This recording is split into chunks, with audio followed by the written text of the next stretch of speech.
So something that really honestly keeps me up at night, especially when I put my kids to bed, I think about all the younger generations these days.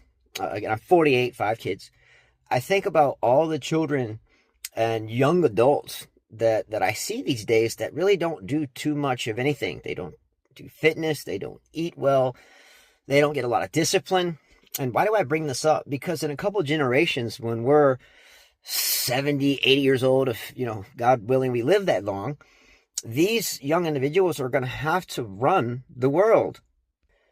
Personally, I think if you're relatively raised, not with faith, not with at least some type of guidance, with just a cell phone in your hand playing games all day, no real attention in school, especially, I mean that in the public school sector, and other sectors too, but it's very prominent in the public school sector.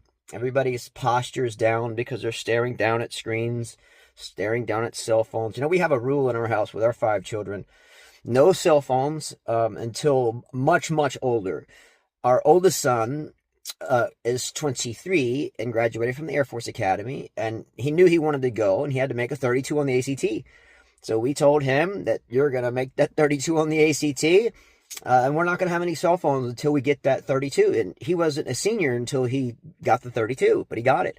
Same thing with his younger brother. He's there. He's in his fourth year at the same academy, and he got the 32, and he got his cell phone. And the same thing goes for our youngest three. They have goals. They're athletes and they're students, and we feel like distractions aren't good. I mean, they already get enough screens in school. I think when they get home, fitness, faith, discipline, and proper diet are all super, super important.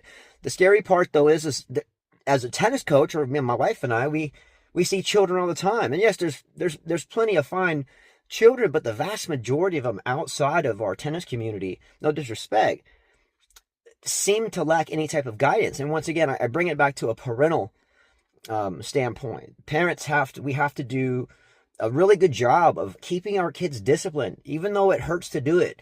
We must stop thinking about ourselves so much, and we must spend that time disciplining and properly guiding and feeding our children correctly. We look at things going on in the world today. What is preposterous to me that the entire east wing of the White House was torn down literally without anybody even knowing about it. Hey, we're going to build this grand ballroom. I mean, when the government shut down, I'm not getting into politics. I'm a straight, right in the middle dude. Just want everyone to be kind because everyone you meet's fighting a tough battle. But we have to wake up. All right? We got to.